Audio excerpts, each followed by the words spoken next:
I got the air code E10.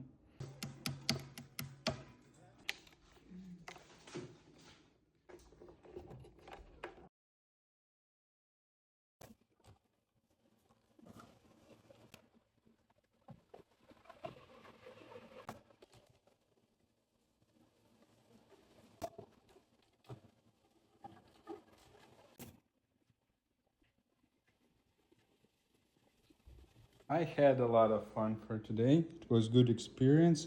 I found the problem. It cannot be fixed by the maintenance or cleaning, anything like this, but this is the pattern of worn gear.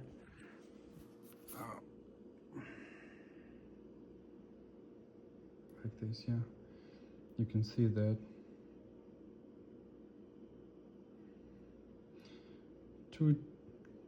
Two parts broken, and that's enough to stop working. We need to replace whole thing, and I'm not make sure I can buy it even. So, appliance repair in Renton and nearby.